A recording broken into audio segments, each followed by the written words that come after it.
Hey, everybody. I'll work on the preview. I'm agitated, but I'm not going to blow my head off, my friends, and I'm not going to blow anybody else's head off either. It's 4:13. I'm not going to blow anyone else's heads off either. I'm not going to blow anyone else's head off either. But I met a sexy ass chocolate man the other day who I really wanted to give head to, my friends. But I restrained myself. Why? Because I took the Me Too movement seriously.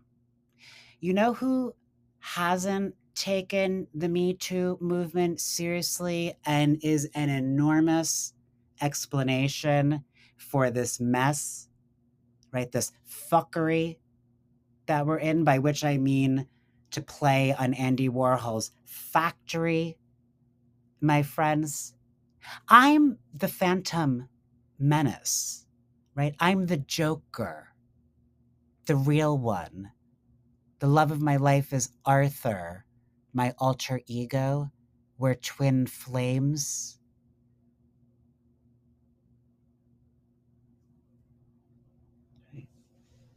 Let there be rock. Right? You'd have to be smoking crack rocks to misunderstand what happened in the Katie Porter moment with that idiot investigative reporter from CBS News Sacramento, right? We saw how fast CBS News turned into Fox News under that gotcha journalist, which is not being a real journalist at all. Whereas me, I'm a fucking gonzo journalist, Hunter S. Thompson, reborn here in the flesh. I'm everybody, my friends. I'm one. Right? Now, God forbid a politician like Bill Clinton should ever be held to the level of scrutiny that Katie Porter is now being held to, right? When she dared to dismiss this idiot reporter's questions, right? She didn't do her research. She wanted to get Katie into this exact situation so that people could be posting comments now saying, you couldn't even handle an interview. Wow! From the armchair walking dead, right?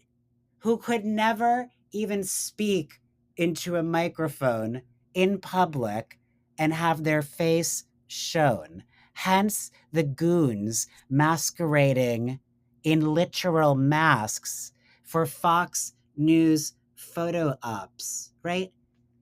And there are literally furry characters demonstrating in Portland. The National Guard's gonna snipe out Bugs Bunny, right?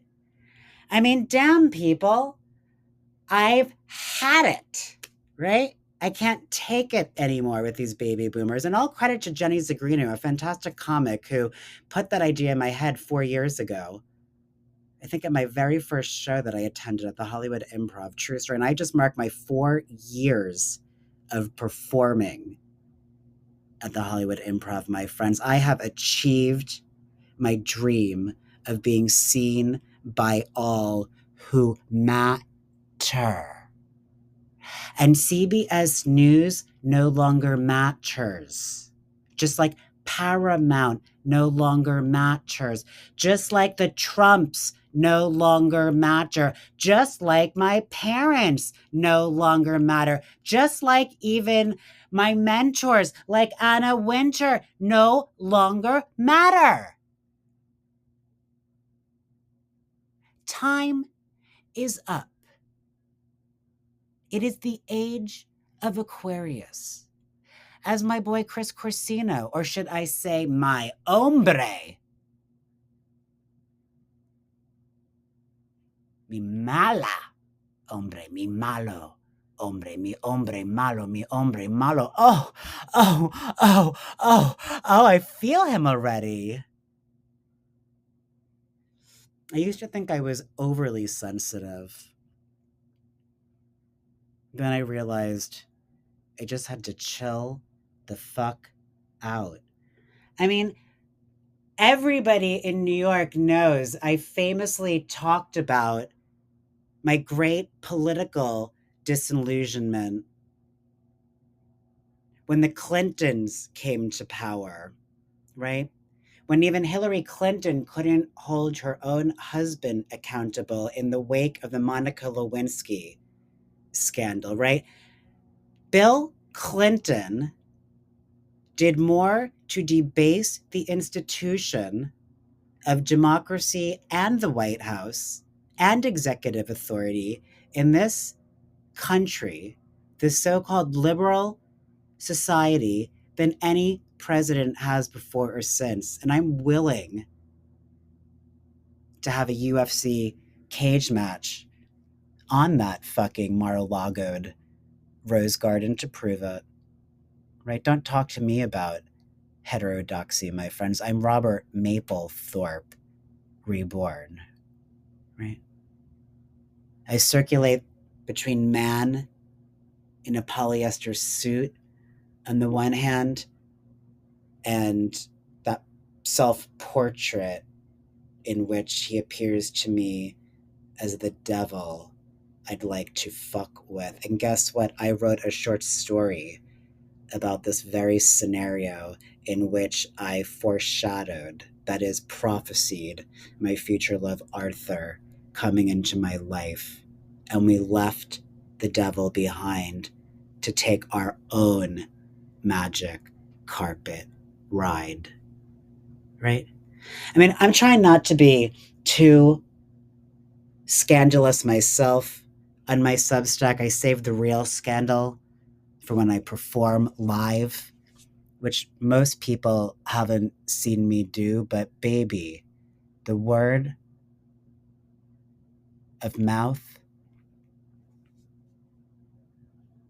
and this kisser here, damn, it's the hottest product on the street, you know? I've got a video loading to my YouTube. I booked another acting gig for next week in which I'll be playing a role in an art gallery.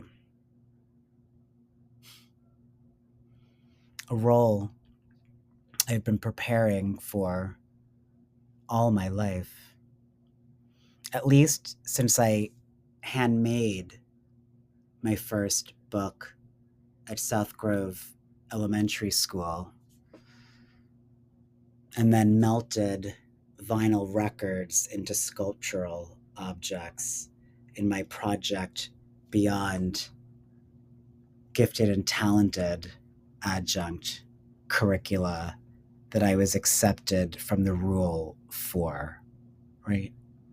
When my wisdom teeth were removed on Long Island, New York, my parents got me the original cast recording of The Phantom of the Opera.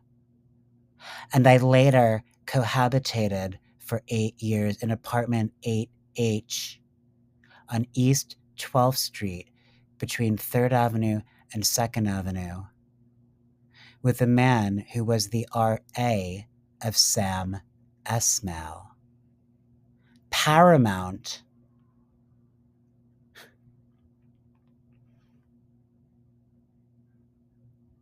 is now whatever the fuck the name of that evil company in Mr. Robot is. Believe you me, I'll track it down. It's literally just a Google search away. See what I'm doing, my friends? And while I'm no Emmy Rossum, I certainly spied a chandelier yesterday on the piano at my beloved Improv, the main room that held 2 candles.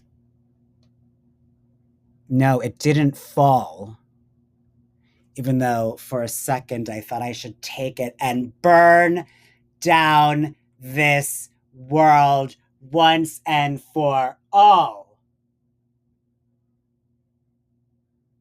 Instead, I saved my fire for another day, my friends, and I saw an armorer demonstrate that a long gun was unarmed on the Universal Studios backlot the other day. I don't believe in violence, my friends. I believe in love. Always for love, never for money. That's what the talking heads said. All of them. The real talking heads. Not these posers who pretend to be talking heads on Fox News, MSNBC, CNN, CBS News, and these reporters who pretend to be anything other than opportunists. I think I'm going to leave it there, my friends. I have a fitting tomorrow, and I may or may not be squeezing in a teaching session or two on Friday. In the meantime, I would love to keep this enterprise going, but it really does depend on your support. So if you can spread the word, that'd be fantastic. If you can contribute funds, that would be even more fantastic. My star is rising, and I'm grateful to everybody for seeing me, but that doesn't mean the road forward is going to be any easier. And I will end on this note. Trump today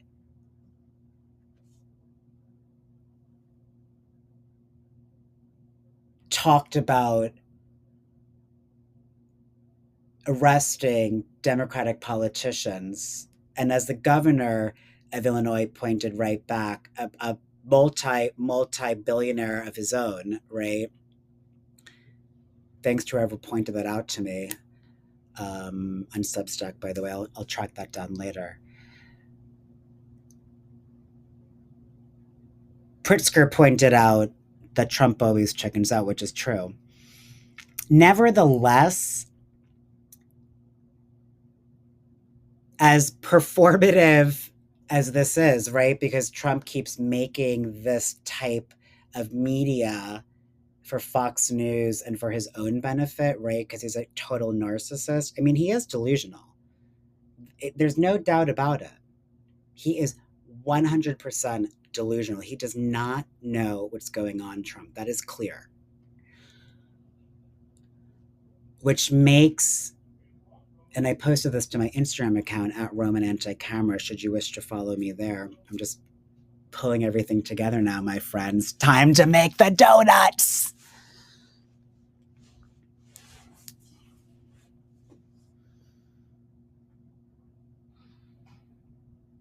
Given Zoran's pending mayoral victory on 11/4, the heavenly birthday of my godfather and gunkle, Robert Mapplethorpe, all roads lead to home, my friends.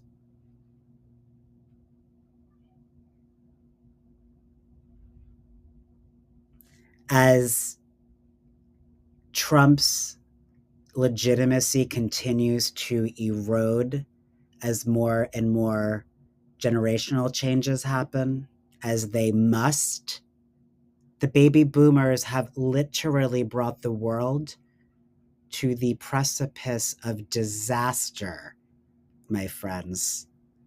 And the world is saying enough is enough. But as this process continues to unfold with these delusional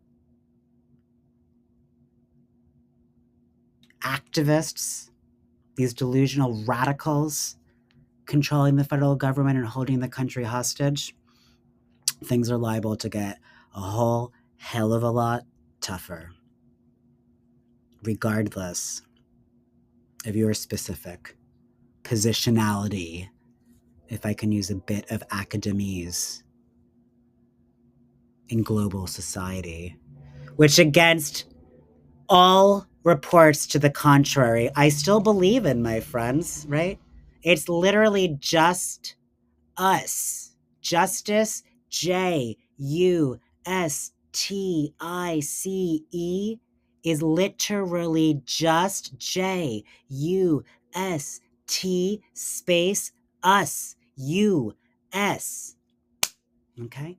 On that you can depend. I'm Sean MP. You can count on me. Ciao for now. Subscribe. Show me the money, honey.